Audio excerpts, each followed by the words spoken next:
We're here for the pre-pregame show with the mayor of Corinth, Tom Vanderford. In just a second, we're going to talk about stars expected against Tulane, a documentary about Lane Kiffin, and we'll just talk a little ball. This is the Locked On Ole Miss podcast.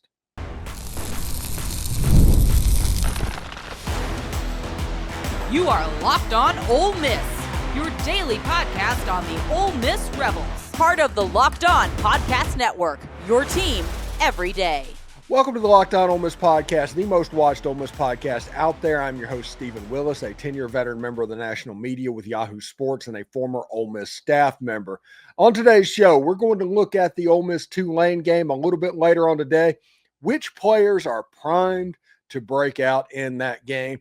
Next, we're going to talk about a documentary that Lane Kiffin is taking part in. I've seen it. Tom has not, but we'll talk about that and kind of review it a little bit for this Saturday.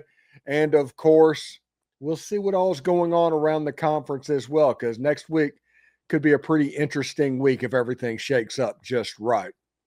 Anyway, we're free and available on all the podcast apps and on YouTube. Thanks for making Locked On Ole Miss your first listen every day, and a special hello to the insiders and everydayers who make the show what it is.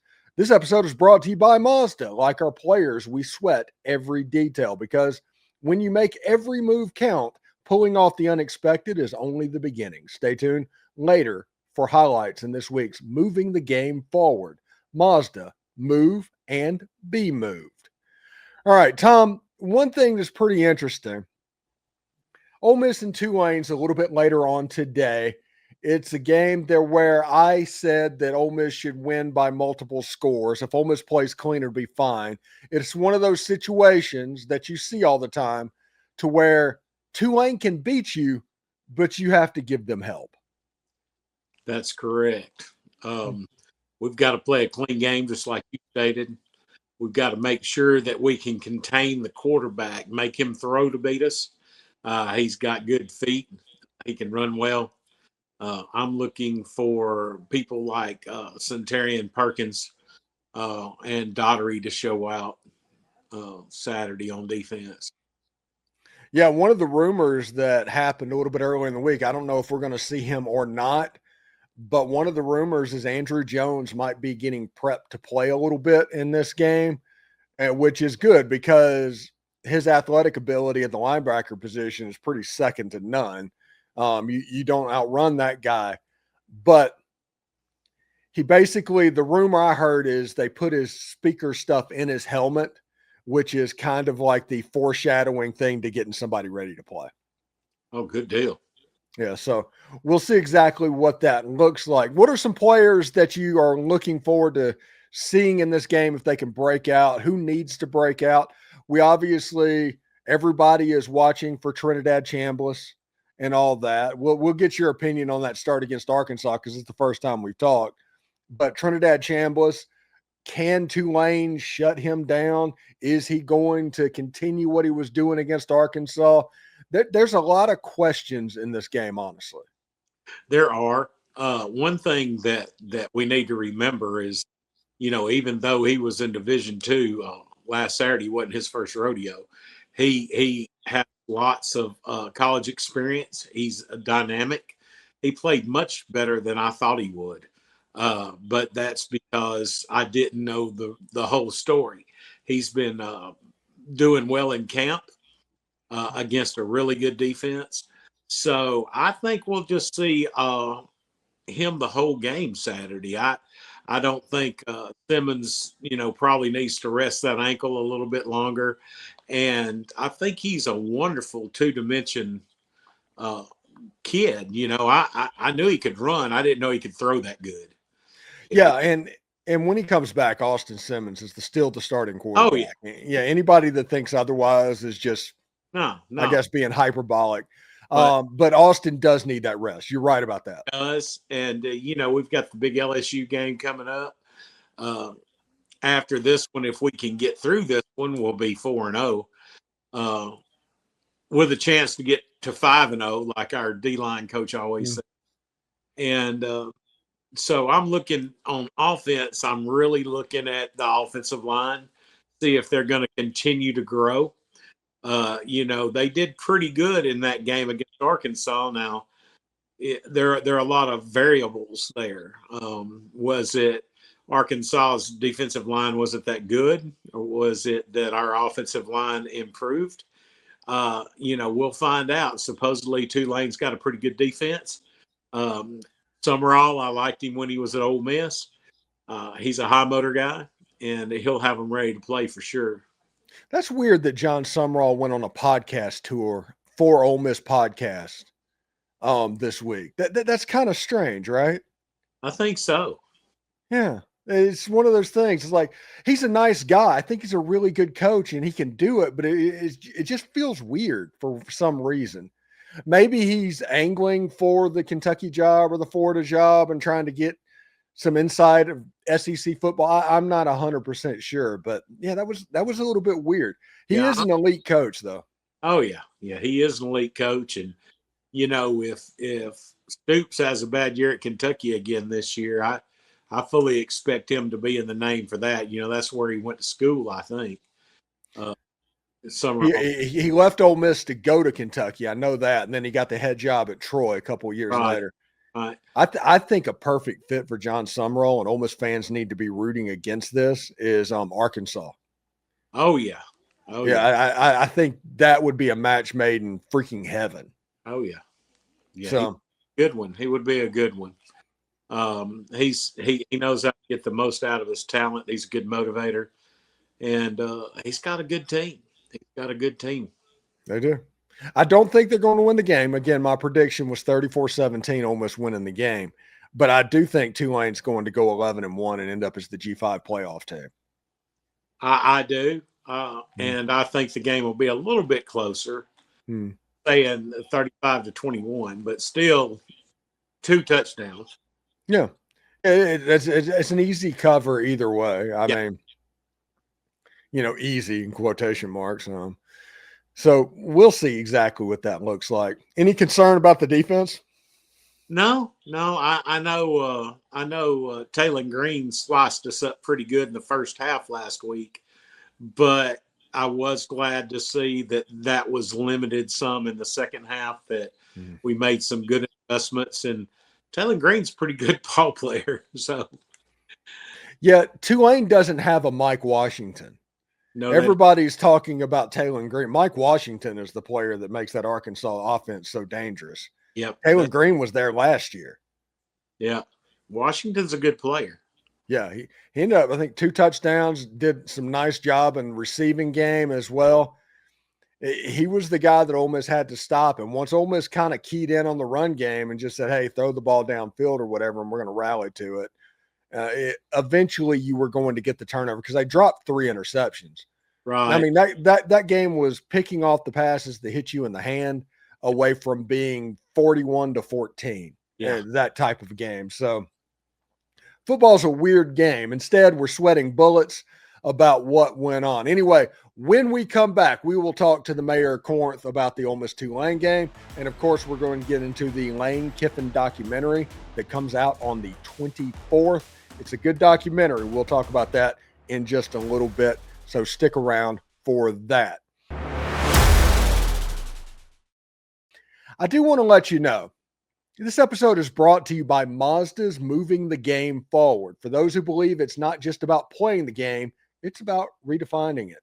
There are moments that do more than put points on the board. They move the crowds, the culture, and keep moving the game forward.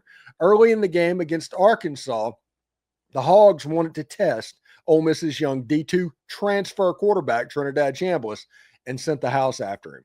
The quarterback kept his eyes downfield and was able to find a check down with Caden Lee for about 60 yards in the game that led to a touchdown. It was a game that got moved forward because of the young D2 transfer quarterback, Trinidad Chambliss, making that choice.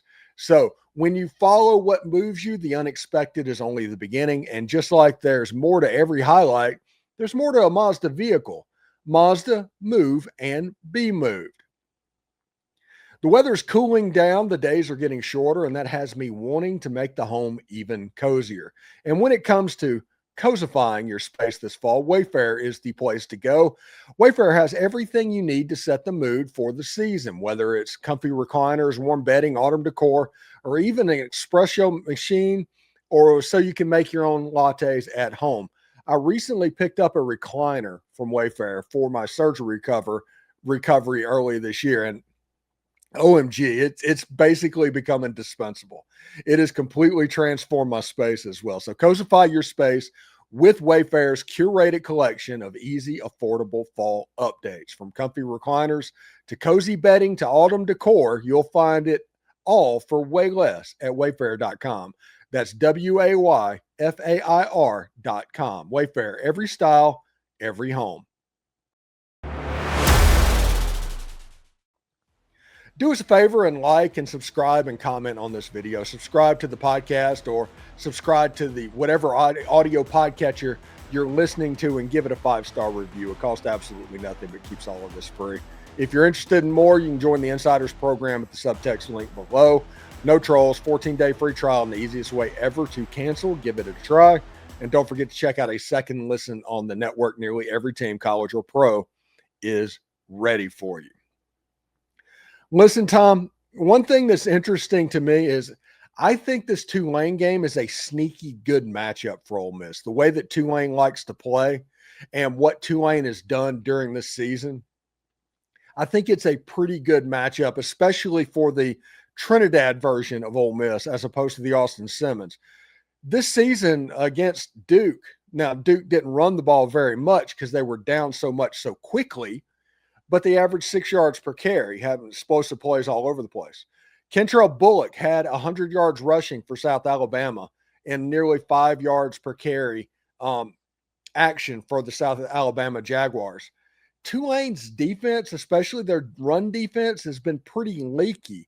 And when you add a Keon Lacy, when you add a Trinidad Chambliss, when you add a Logan Diggs, I think there's an avenue for success. And if you can jump on them quickly, they run the ball 60 to 70% of the time. They do not throw the ball very often. So it's kind of like whenever you play those old school 80s and 90s wishbone teams. Score early on them to make them have to throw the ball, and you take care of the ball yourself and make them drive. I agree. That's exactly what we need to do. They, like you said, they've been kind of porous on the run game. Of course, that's the key, in my opinion, is our run game versus their defense, just like it was for Arkansas. Because the run game opens up that play action pass. I saw some play action against Arkansas where, Chambliss did a great job. And once again, I'm not beating a dead horse, but that was his first Division I football game ever. And he looked so cool and calm. And, it was just amazing. Mm-hmm. Yeah, it was something to see. Somebody that's been there. Let's see, Michael Katz had an article about his time at Ferris, and so did Sam Hutchins, two friends of the program, talking about that. And they mentioned basically the standard that pressure is something you put on yourself. And a lot of times it doesn't matter that you play in front of 4,000 people at a game. There's still pressure. There's still a standard. Whenever you play at Ferris State, they've won like 3 out of the last 4 national championships. The standard is there to win the national championship. So that pressure is put on yourself. Playing in front of 60,000 people probably made him excited. It was probably cool, but it wasn't like overwhelmingly pressure sensitive because of the way that he's gone through other things in his college career, if that makes sense. Oh yeah, it makes perfect sense. There's in the job that I had before I retired, there was humble brag. Yeah, as an engineer, there's a saying that there's no substitute for experience. When you get a new engineer right out of college, he's not as well-rounded as one that's been doing the job for 30 years. So it's the same way in sports. He's new to us, but he's not new to the game. He's not new to winning championship. So I think he just went out and handled his business. He looked Constable. So, yeah, it was really interesting to see exactly how it worked out and all of that. So, when we come back, we will talk about the Lane Kiffin documentary that's going to air this week on the 24th. It's actually a pretty good one. We'll talk about that for a little bit as well. So, stick around for that. This episode is brought to you by Square. Your favorite neighborhood spots, they're run by Square. There are certain businesses that truly make a neighborhood feel like home, whether it's a local sports bar that's packed on game days or a coffee shop that knows your order by heart, the corner deli that's been serving your community for decades. These are places that bring people together. When neighborhood businesses thrive, the whole neighborhood thrives. One of my personal favorites from when I lived in Oxford was Phillips Grocery. You always hear about other restaurants around town, but I really liked Phillips Grocery. They just have an amazing feel when you walk in, and their burger was absolutely amazing. Those local spots are what makes the neighborhood feel like a home. And so many of them are run by Square. Phillips is, in fact. Square is a proud partner for more than 4 million neighborhood businesses around the world. You can go to square.com/go/lockedoncollege to learn more. But before you do, go support your favorite neighborhood spot. You'll be happy you did. Square, see you in the neighborhood. It is almost the weekend. Time to look back and crown this week's MVP on Who Delivered, powered by DoorDash. Just like you can win every Saturday with DoorDash streaks, saving more each and every time you order, these players delivered when it mattered most. Let's break it down.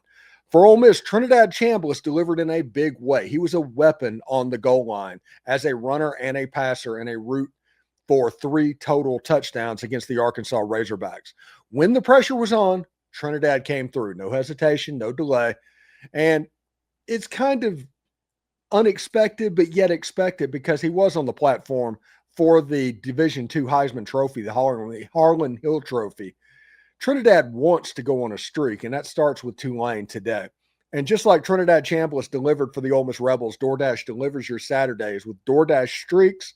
You can save every Saturday you order, stack it up all season. You can save up to $250, including $100 in DoorDash credits. Order this Saturday. Keep the streak alive. Fuel your game day only with DoorDash. Terms apply. Promo period runs through November 18th.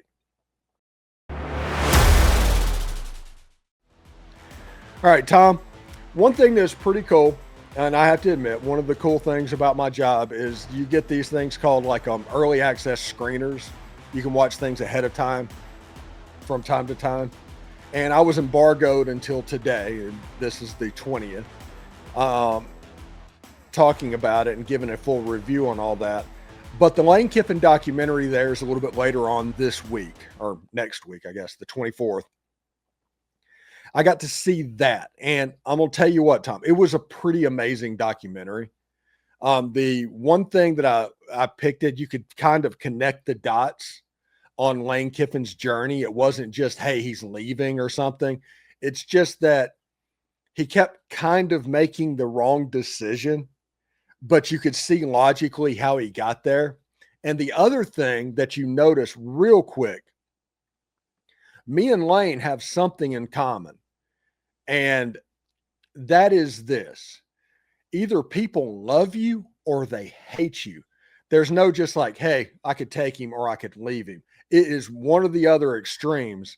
And even when things seemed minor that Lane was doing, it just seemed to blow up because of the emotional background that's on Lane Kiffin all the time. Whenever I worked at Yahoo, I had somebody wanting to fight me. It's just straight wanting to fight me, just not because I was picking on him or anything like that, just because we just didn't mesh. And I think there's a little bit on the Lane Kiffin stuff with that. Oh, I totally agree. You know, I used to always be one that wanted to please everyone, be a people pleaser. Now that I'm nearly 60, I realize, like my wife says, the cake's baked. This is it. If you like me, fine. If you don't, that's groovy too. Yeah, it's one of those things. And Lane is trying to do whatever he needs to do to work on himself. That's a big portion of his story and of the documentary. But you get a lot of the behind the scenes stuff from Lane's point of view of the tarmac firing. You get the story behind the scenes at Alabama, the stuff behind whenever he was the coach at USC before the tarmac thing, even back to his Fresno State day. It was just really cool. The way they put it together, they just chronologically put it together. There's they even talked about the Los Angeles Raiders fiasco and the Tennessee stuff that happened. And it's just a really interesting documentary. And I don't think anybody, unless you are a family member and have a tight relationship with Lane, I don't think you will ever get to know him. But it's nice that this came out so you could at least get his side of the story because, God bless him. He has no desire and no want to even fill you in on the blanks on it most of the time. Right. Yeah, none whatsoever. So it's nice that we got this. It's like, okay, this happened, this happened, this happened. And the Tennessee golf ball game was there. So it's kind of like the closure at the end of the Tennessee episode was that night. It was pretty good. It was a really good documentary. I recommend everybody see it. Oh, that's wonderful. I look forward to that. Yeah. And it's an E60 documentary with, I think Ryan McGee did it. And yeah, it is pretty cool. They talk about Lane Kiffin and his Fresno State days and all of that. And everybody was pretty complimentary of what was going on. It was a pretty well-balanced report thing. And Sarkisian had the quote of the night. And I will put this on the quote of the night. He said, every day you just have a moment, an instant to where they see you. And you never know which one of those instants is going to be the thing that makes everybody judge you for the rest of your life. You never know that. So maybe you can change minds, but maybe you can't because those instances are so rare and so fleeting. So just do what's best for you, kind of. Sark came off really good in that as well. My wife wasn't a huge fan of Sark in that, but I thought he came off pretty good. Yeah, that's gonna be fun to watch. And for those of us that have seen Lane mature the years that he's been at Ole Miss, he was a little antsy at first, entertaining some jobs and this and that and the other, or supposedly, but as he got more rooted in the Velvet Ditch, all that changed. His son's playing for Oxford High School. Scored a touchdown. He's back with his wife. His family is in Oxford now. A lot of his extended family is in Oxford now. His brother's there as well and his family. So I think things have just evolved with Lane to where he's part of the community. Yeah, and they mentioned in the documentary, it's like this is his sixth season, and Lane has not been anywhere close to a sixth season anywhere, pretty much. So it's a really good documentary. If you're traveling up to Oxford, please be careful. Like I said, this is a taped interview. Right. So I can't do the traffic report for you, but be careful heading up to Oxford. And Tom, what do you got going on this weekend, buddy? Man, I tell you, not a whole lot. Just hanging out with the fam, watching some college football, just living life, enjoying retirement. All right. Well, you take care. If you get out and about, be careful, and we'll talk to you next week, buddy. Yes, sir. Hotty toddy. Hotty toddy. Thank you again for making the Locked On Ole Miss podcast your go-to source for Ole Miss sports. We pride ourselves on offering the most comprehensive perspectives, which is why we're the front door of Ole Miss. Don't forget to subscribe, like, and comment. It helps the show, and it is completely free. Your support means the world to us. And in another big moment for Locked On, college football fans, Locked On and Fire TV are presenting College Football Kickoff. That is your ultimate college football weekly preview. Drake Toll of Locked On Big 12 leads the conversation, along two-time AP Coach of the Year Gary Patterson and former college star Jesse Holley, as well as Locked On's local experts. I'm on this week, actually. A college football preview only Locked On can do. Catch College Football Kickoff every Thursday throughout the season, only on Fire TV. Hotty toddy, everybody. And remember, analytics is just the old English word that means bad football. We'll see you later.